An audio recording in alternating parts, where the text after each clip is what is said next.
Welcome back, and gonna work on the TZR. Gonna get the rear brake done, hopefully. I'm waiting for a new kickstart to turn up because the splines are knackered and it just slips and it'll end up ruining the kickstart shaft. That's coming from Japan. I'm after a couple other little bits. If those bits turn up, they'll make it into the video. I'm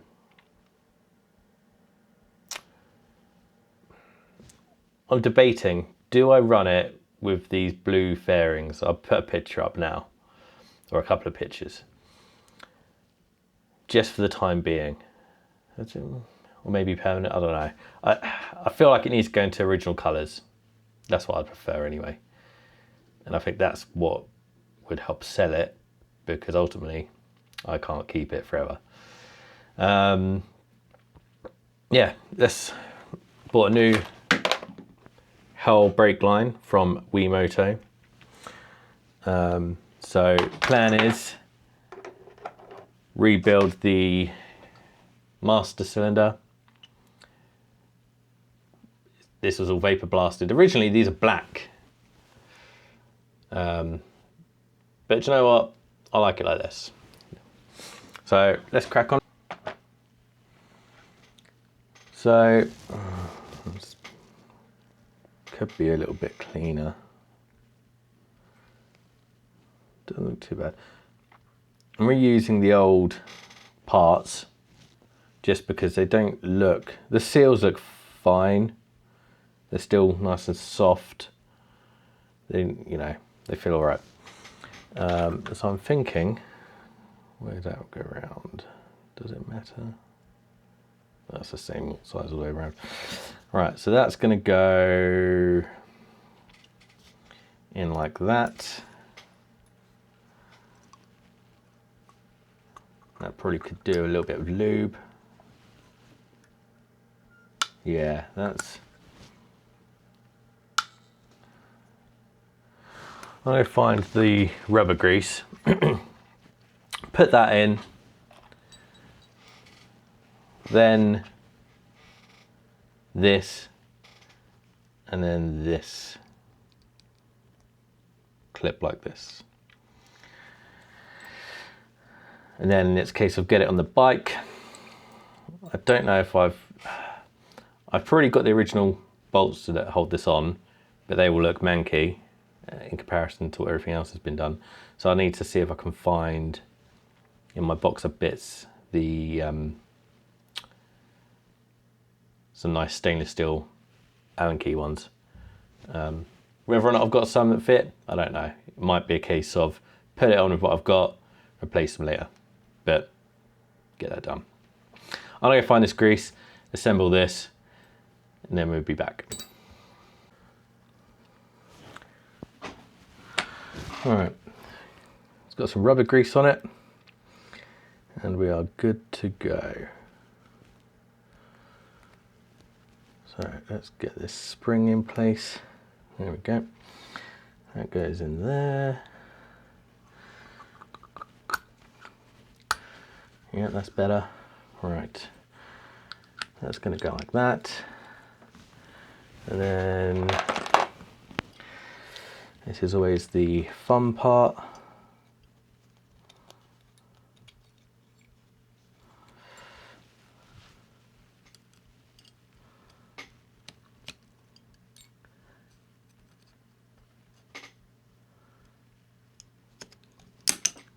There we go.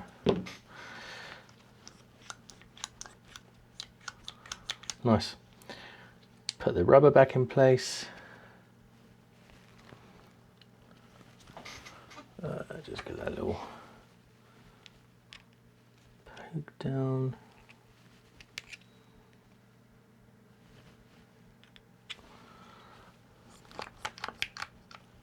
Happy days. Right, brake line.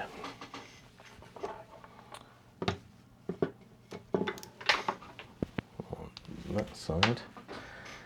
And I think we're going to want to go like that. because it sort of sits that way on the bike. It's got to go over the swing arm and then onto the caliper. So yeah, that way. That's just going to put everything sort of loosely in place so I know where it's got to go.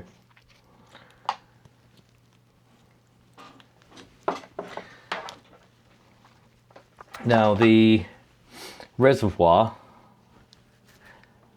because of the way it routes through the frame, I'm going to attach it when it's in the frame, because it sort of goes up the top, round a weld and a bit of frame, and it's just too tight to try and get the whole thing up there. So run that through, connect that up, screw in there, which I've got in here, and we should be good. Now the caliper, it looks like someone's done some work to it relatively recently. It would benefit from being painted, but I'm not going to. I'm just going to run it as is.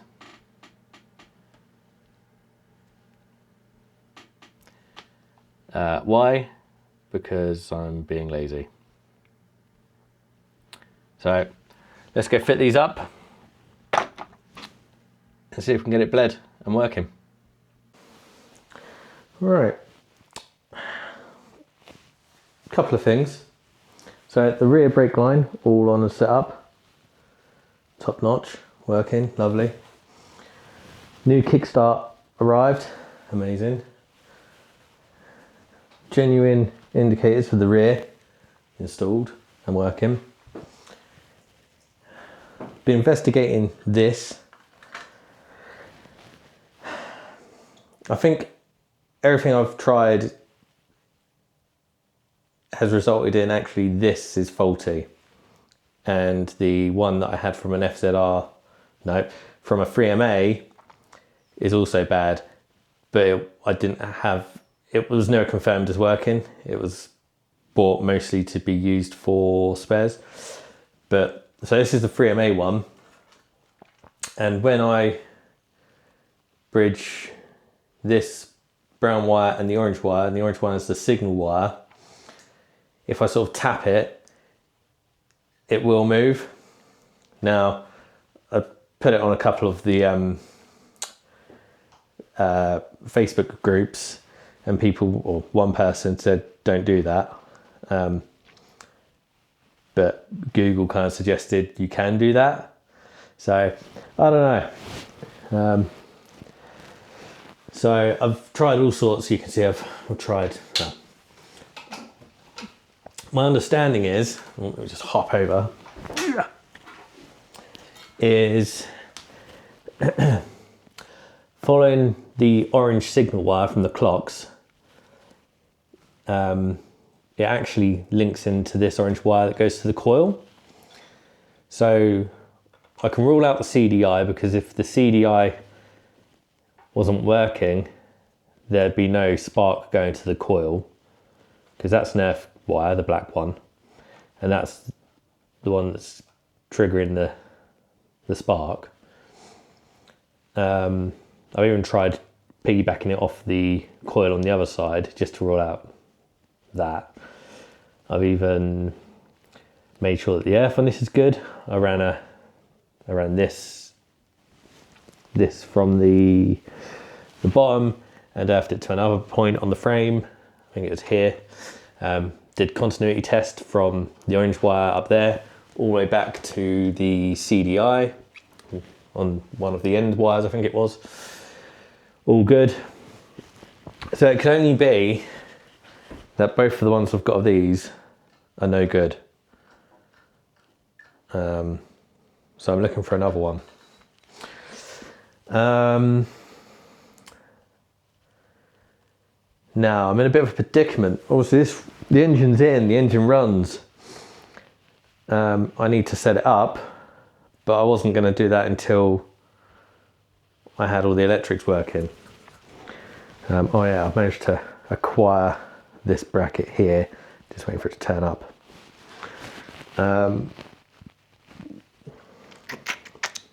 Predicament. So when I've been starting the bike up to test if the rev counter's working or not, I've been giving it a little squirt of fuel directly into the carbs. Now a little bit dripped onto the frame, and like literally within seconds it started reacting.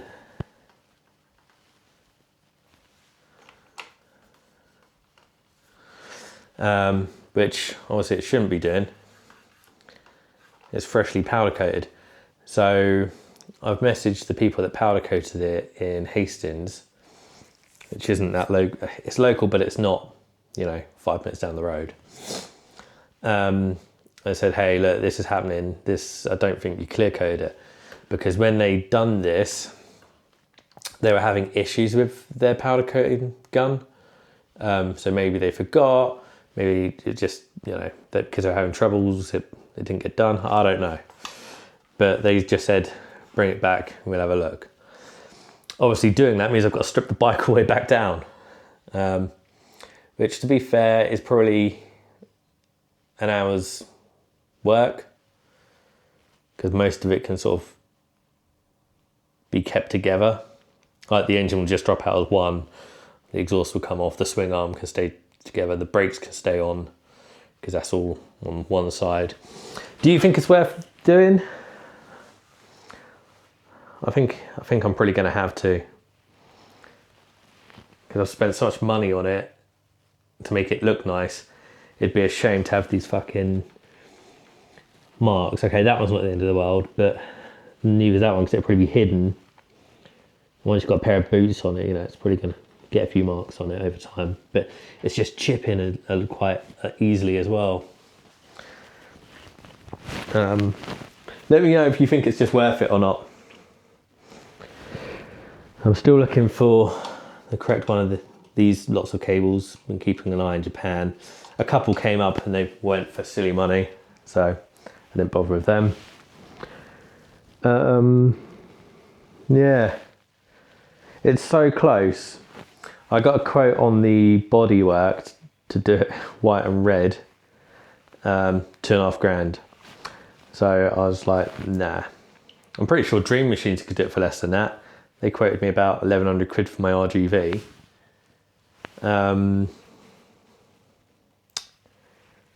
Yeah, so it might just have to stay the colour of the new fairings that I've got, or I put Chinese ones on, undecided. Yeah, that's sort of it for the minute.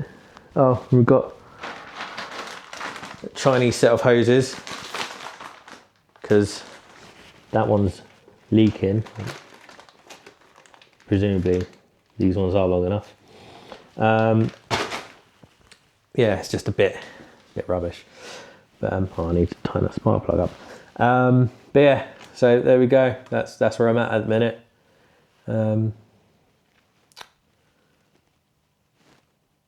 I'll update you with anything else that comes along.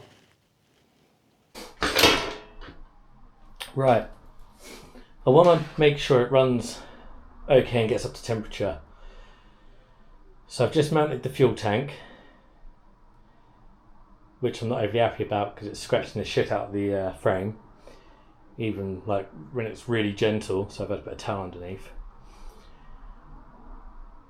Let's get started, warm it up. Oh yeah, it's got the new coolant hoses on. Yeah.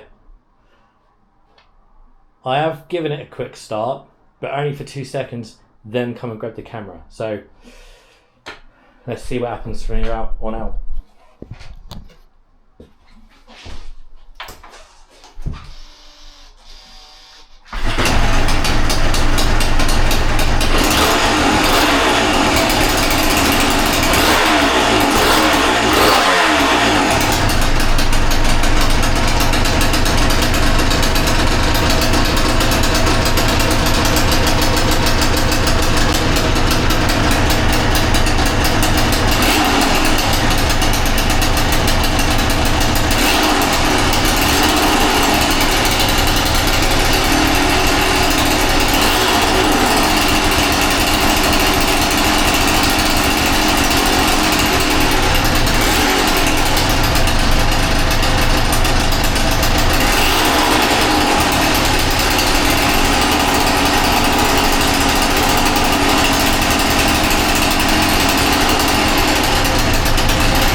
I think that'd do. Oh, we've sprung a leak from somewhere.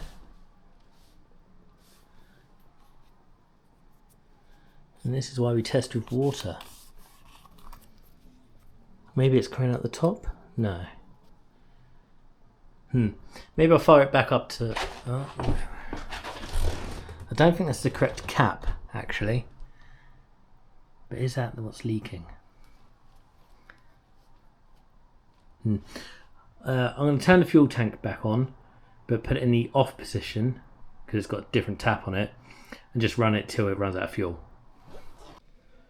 Well, it looks like a TZR 250. It just looks like a shit one again. But yeah, all the lights are working. Horn. I need to attach the gear shifter rod, which is in the garage, and tighten up. Tighten that up. Actually. Tighten these up on either side, and then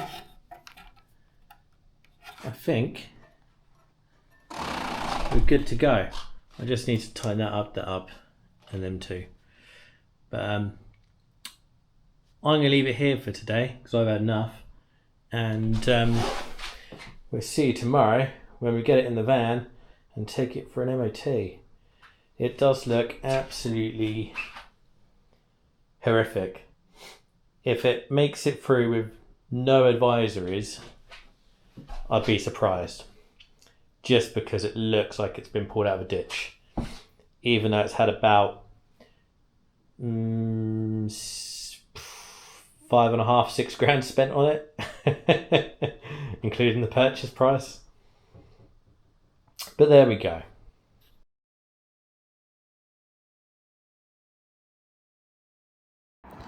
Right, we've just had the MOT. I forgot my camera, and she's passed with no advisories. So get her back in the van, and then I'm having a look at this frame, see if I can clear up the little marks on it. If not, it'll be coming apart and going back for powder coat. But yeah, then it's just a case of deciding what to do with it bodywork wise. All right, let's get her in.